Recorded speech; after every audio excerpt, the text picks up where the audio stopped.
Hola! Welcome, everybody. Crypt Talk, Episode 3. My voice cracked. I'm your host, Jake Darus. It's been a while since Episode 2. I forget how many days it's been, but today is December 11th, 2025. It's officially been 2 weeks. 2 weeks since I broke my fibula. And they put me in a cast last week. So I've been in a cast. I'll be in it for about another 2 more weeks. And then I go to get x-rays to see if they could put me in a walking boot and whatnot. The pain has gone down a lot, except for earlier. I have to use a walker to get around. And I was coming back from the bathroom, hopping on one leg. And I just lost my footing, twisted in my cast, and had a little fall earlier. Fortunately, I was able to get back up and, get back on my bed where I'm at now. But, yeah, so last time we talked, we were talking about sports. I guess we'll start there today. Ohio State, my favorite college team, could not get it done against Indiana in the Big Ten championship game. And my thought coming into the game, I was like, all right, we just beat the team up north, so maybe, if we lose, we're still going to get in the college football playoff. I don't know. That was kind of my mindset. 13-10 game. It was pretty close. Definitely credit to Indiana. Their defense, they played really, really good. And I like their quarterback, but I don't want a quarterback on my pro football team. So, I like Fernando Mendoza as a college QB, but Can you stay away from the Browns and let my boy wrist up Shedeur Sanders cook? We'll get to talking about that next. He's probably gonna win the Heisman though, the Indiana quarterback. So I'll give him his props.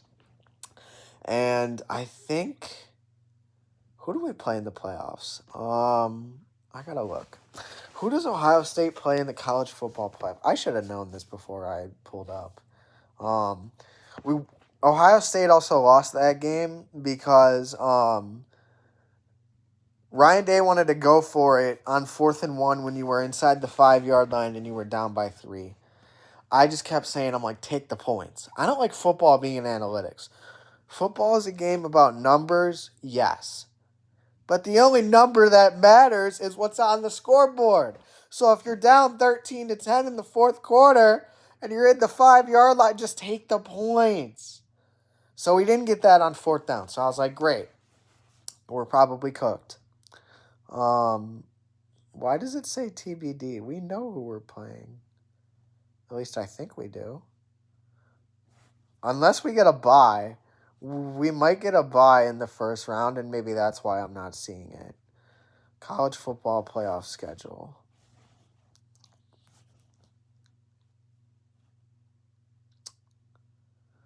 Okay, yeah. So, Ohio State's not even in the first round, so that's why I don't know who we're playing. But, let me go to the bracket. CFB playoff bracket. There was a lot of controversy around that. I definitely want to talk about that today. We're definitely going to do a sports themed episode. So, here's what the college football playoff bracket looks like. 1 seed, Indiana. They beat us. Big Ten champions, well-deserved, congratulations. I didn't realize how bad their record was. I knew Indiana wasn't a college football powerhouse, but, they haven't won anything since, the 1960s. That's like when the Cavs in Cleveland won their title in 2016. We didn't get a title since, 64 or 63 or something. Way before I was born and before my parents were born. So, shout out to them. Credit to them, all the props in the world. Indiana's the 1 seed. And the 2 seed is us, Ohio State. We were the number 1 team all year, and then we just had a bad game. Simple as that. To summarize that game again, 13-10, you don't take the points. But then, when we do get the ball back, and we're in field goal range, we send our kicker for a chip shot, a 29-yarder. And, of course, it's wide to the left. Of course it's wide to the left, man. Ohio State and their kicking woes is crazy. They can't find a kicker, but they can do everything else. Make it make sense.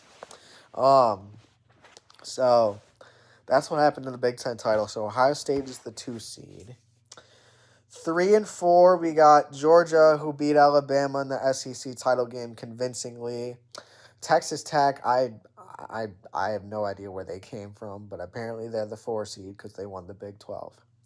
The rest of the seeds are as follows. Oregon's number 5. Ole Miss is number 6. Lost Lane Kiffin to LSU. If I'm an Ole Miss fan, I'm hot. Just saying, bro. You're about to go into a playoff, and you don't have your head coach. Like, we already went through that as Browns fans with the pandemic, and we were able to beat Pittsburgh, but this is different. This guy's moving to a different school. It's not like an illness or something's keeping him out. If I'm an Ole Miss fan, I am hot, bro. But y'all got the 6th seed, and you got to take on, we'll get to that next. 7 seed Texas A&M. They looked pretty good all year, and then they had a loss at the end of the year to Texas and dropped down a little bit. Then you got Oklahoma is the 8th seed. I watched them a lot this year. I watched a lot of SEC games because I had the package with YouTube TV, so I could watch 4 games at once. And so after every Ohio State game, I would just go to that and just watch all the SEC. So pretty hip to it, surprisingly. I thought Oklahoma was going to be way better. I'm like, they convincingly beat the team up north. So I thought they were really going to like kick it into high gear. And granted, they still got in the playoffs, so credit to them. But I don't know. I just thought they'd be a little better. Now, here's where the controversy starts. The 9 seed is Alabama. They got blown out by Georgia in the SEC title game. In my opinion, they shouldn't even be in the playoff. You got 3 losses.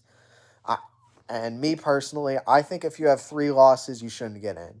That's how it's working throughout the schedule and whatnot. I think if you have 3 losses, you should not be in the college football playoff. Then again, it's expanded to 12 teams, so maybe there's a bit more flexibility. But if I'm a Georgia fan, I'm kind of hot. Like, we just knocked Alabama convincingly out the SEC title game, and they still get to get in. But Alabama gets to play Oklahoma, so that'll actually be a good matchup. So, yeah. 10 seed, you got Miami. A lot of people are saying Miami shouldn't be in because they had 3, I think they had 3 losses. I don't remember, but they weren't ACC champions. The ACC as a conference was weird this year in college football. And so Miami gets in. Good for them. I got some family members that are like season ticket holder, diehard Miami Hurricanes fans. So I'm happy for them. So they got in, and then the 11 seed is Tulane. I don't know how they got in. They do like a group of 5 thing. So if you're not in like the big conferences, the smaller teams can still get in. And I guess Tulane is one of them, even though I don't even know what their schedule looked like. I never watched a Tulane game before. And then 12 seed, you got James Madison. Did I say 5 seed was Oregon? I think I did. James Madison's your 12 seed because, again, another group of 5 bid. Now, the matchups for the first round. You got Oregon versus James Madison. Oregon's a powerhouse. They should win convincingly, but I kind of don't like Oregon. Not even because like they've beat us or whatever. I just think they're entitled. You guys haven't won anything. Shut up. You know what I mean? But Oregon versus James Madison. Then you got, like I said earlier, you got Alabama versus Oklahoma. Ole Miss versus Tulane, and Texas A&M versus Miami. That's the first round. And then after that, the winner of James Madison and Oregon plays Texas Tech. Alabama, Oklahoma, they go to Indiana in the Rose Bowl. Tulane and Ole Miss play Georgia in the Sugar Bowl, whoever wins that one. And then Ohio State gets to play either Miami or Texas A&M. Who do I want? Miami. I think Texas A&M is better than them. Their quarterback is pretty good. Carson Beck got transferred from Georgia. He, didn't do much there. So I would rather face that team than Texas A&M. But That's how the college football playoff is looking like. There's controversy around it because Notre Dame, the entitled fighting Irish Catholics who aren't in a conference, oh, we should be able to get in because, strength of schedule and blah, blah, blah. No. You lost to Miami, and you lost a couple of other games. You lost 3 games. And, we don't have we're not in a conference, so we should automatically get in. No. Hell no. Man, don't even get me started with Notre Dame. First of all, we beat y'all in the title last year. So I know you're hot about that because you wanted revenge. Too bad. But, no. Notre Dame, join a conference, man up or shut up, straight up. That's what I got to say about that. And then, Texas should have got in. Well, Texas lost to Ohio State in week 1. They lost to another team, I forget. They got 3 losses too. And they lost to Florida, an unranked, bad Florida team. You guys shouldn't even be in the discussion, straight up. Like, if you lose to this year's version of Florida, and I know because I watched a lot of SEC ball, Florida was not as good as they usually are. If you lose to that team, yeah, you shouldn't get in. That's just my opinion. So that's what's going on with the college football playoff. The head coach of the Ops, the team up north, Michigan, he got fired yesterday. There's a scandal going around with, him having an inappropriate relationship with a staff member.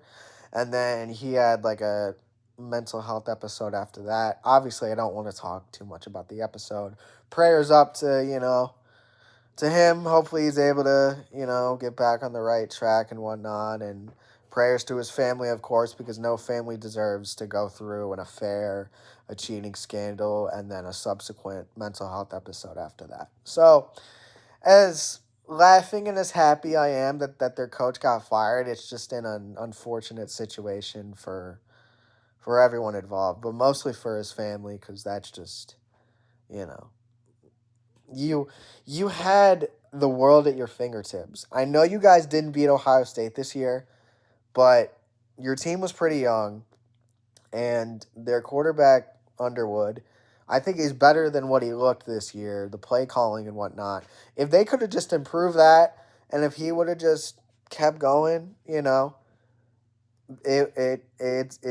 always going to be interesting in that game in the Big Ten with Ohio State and them, but they could have really kept the peak of the rivalry going instead of having 4 straight wins by them and then 11 straight wins by us, going back to back to back. It's just good for the sake of the rivalry. Now they're going to be weaker, and it's just okay, might be an easier win for Ohio State, but it's it just takes out the fun in it sometimes, I don't get mad as much as I do if my team loses, especially against a good opponent. That's how I felt against Indiana. I was like, okay, we lost, but they clearly outplayed us. I can't be mad about it if the other team just did better than we did. They outcoached us. They out-schemed us. They made Ohio State's offense look somewhat pedestrian, and no one else was really able to do that. So, yeah, that's what's going on in the college football world. Now we get to the NFL. I don't want to talk too much about these other teams. I don't care about them. My team, the Cleveland Browns. Since our last episode, I think they had 2 games, but I'm just going to talk about the one. They played a game at home on Sunday against the Tennessee Titans, arguably the worst team in the NFL, because they have Cam Ward and nobody else. They just haven't built up their roster. But it was looking like a close game in the first half. The Browns had a 3-point lead, so we were feeling great, right? There's something about Browns halftime leads that make you just feel so good that you just yeah, we're going to win. We're up at half. Wrong! They came back in the second half and made some killer adjustments. Props to them for that. Let me sip my Coke real quick. They made some really good adjustments and came back, and it was looking like a blowout.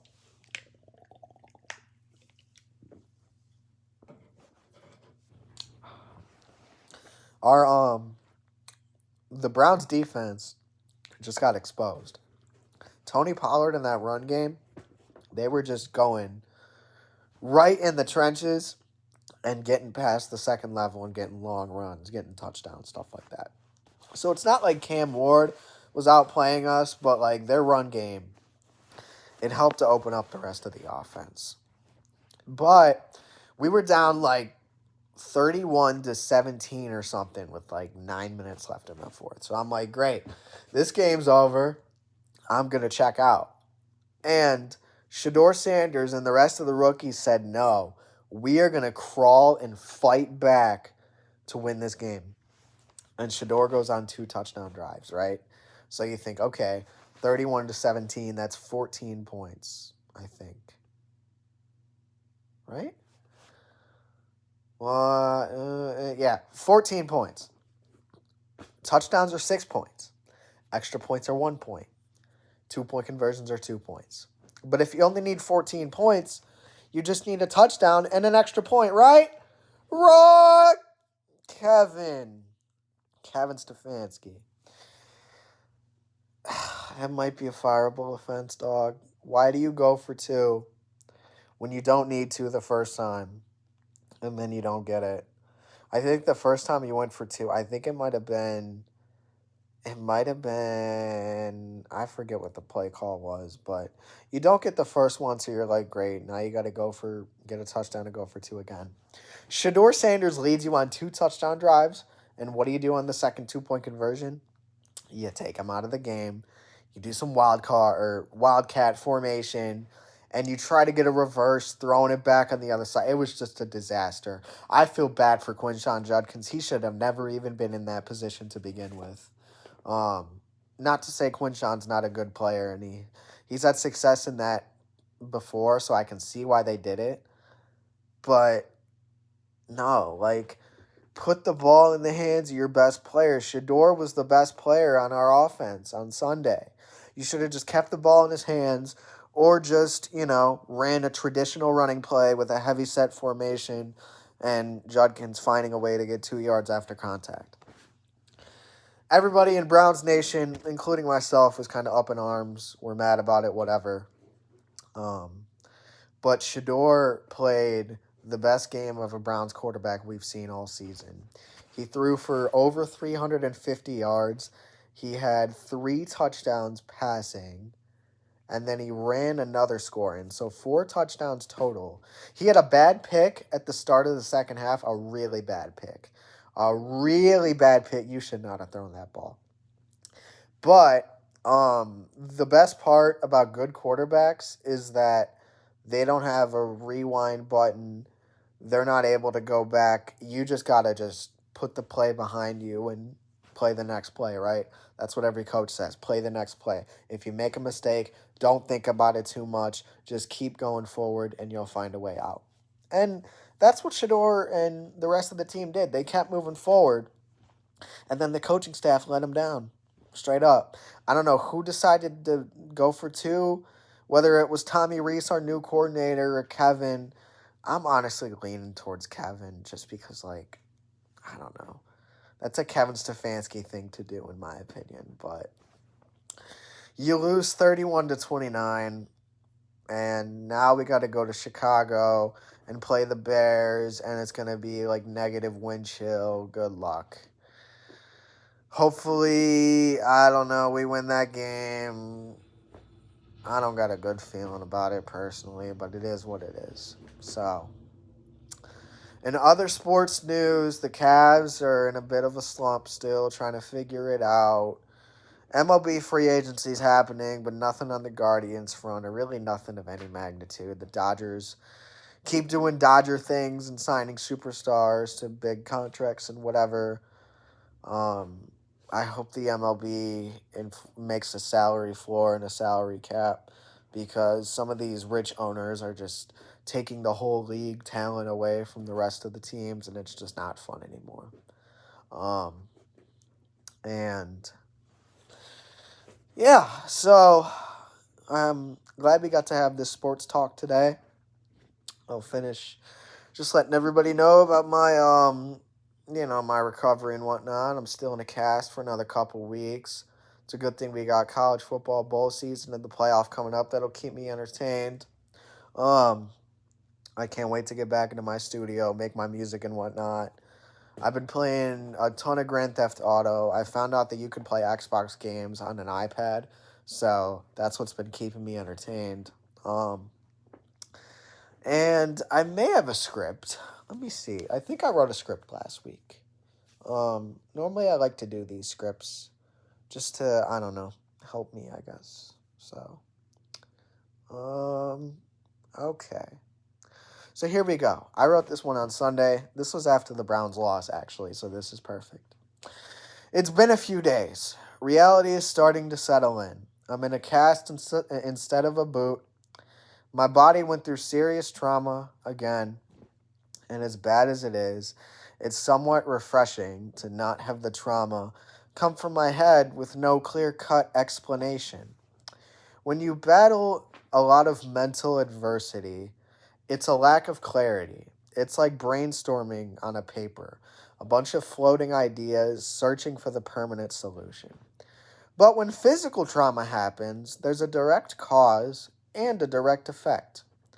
I like to say that a broken bone is a lot better than a broken brain. And considering all the challenges I've had to go through, my brain made it out possible in the best possible condition. I turned a speech impediment in terms of a stutter into a song, and then I'm turning those songs into words. And I've just been practicing since I built my studio, just kind of talking to myself so I can find my flow, my tempo, my rhythm, how to connect thoughts without a lag, a stutter, or a buffer. Usually for my stuttering, it takes place at the beginning of words. It's more like a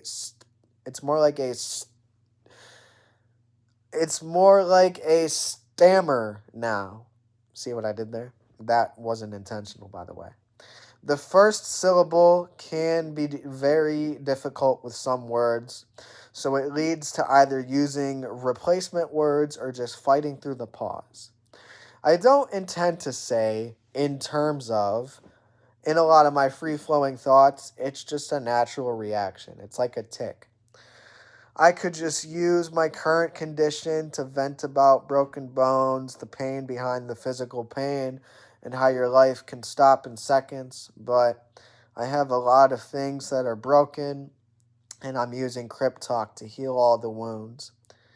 A particular wound that I can't seem to overcome alone is when, for loneliness, it takes over logic. I never had a serious relationship before because I wasn't comfortable with myself and secure with my own skin until recently.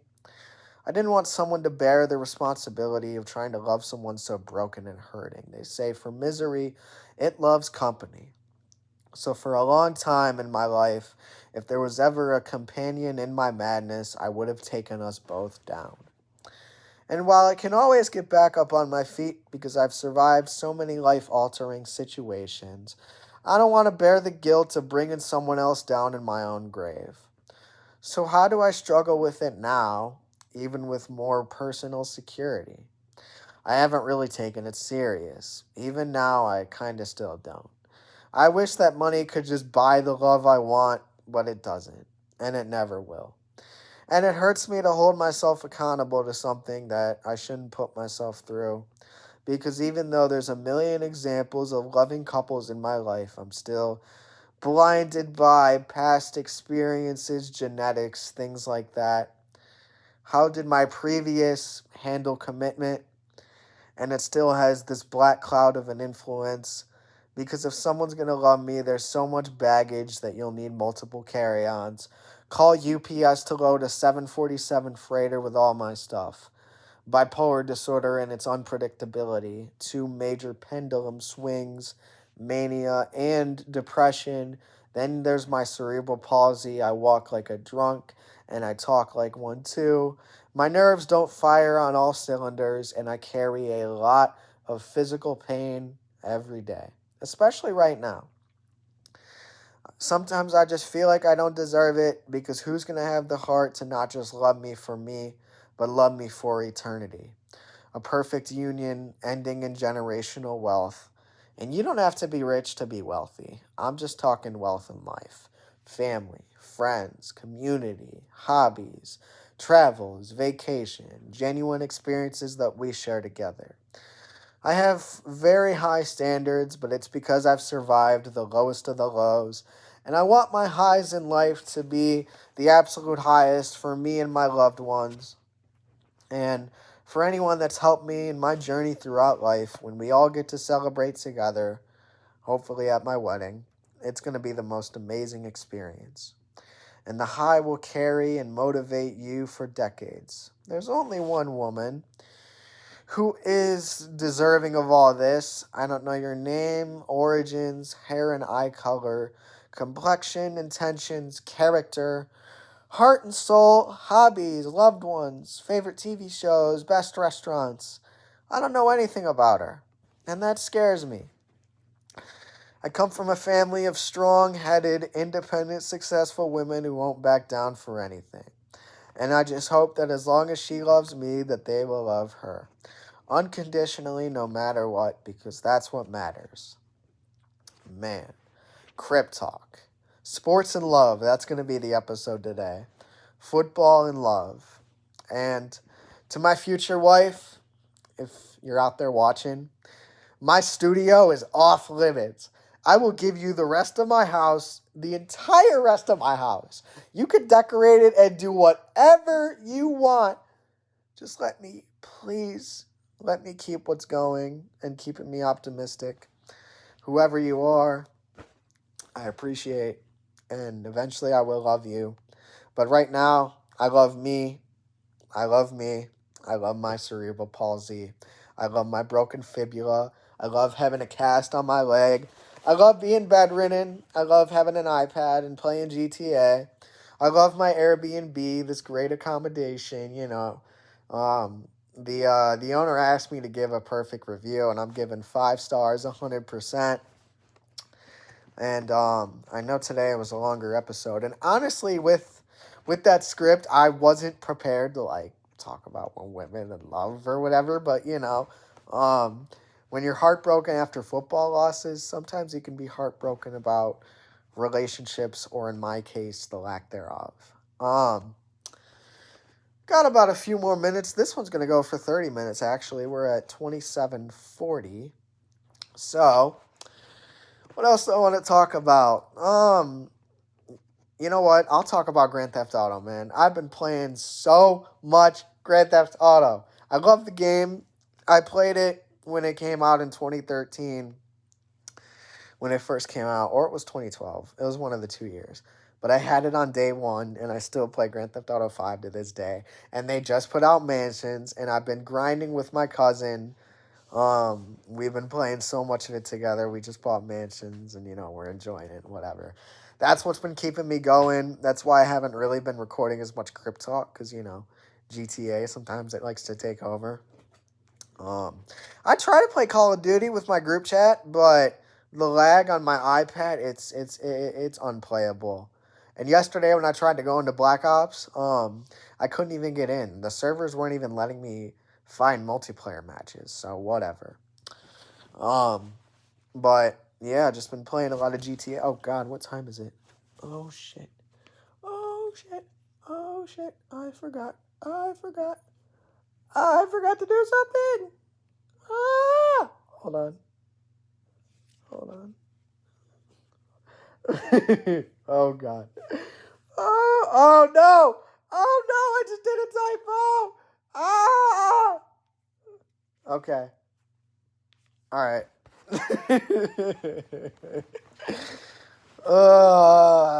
Microsoft Teams.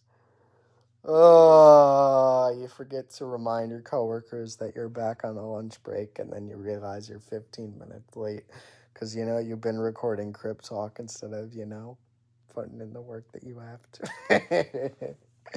Man, it's finals week. Cut me some slack. I got a broken bone, man.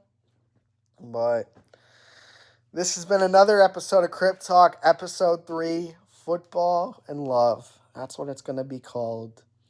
And I look forward to seeing you guys all in my next episode. And until then, sayonara. Peace, everybody. Have a great rest of your day and a great rest of your week, year, whatever. I'm your host, Jake Darus. Crip Talk.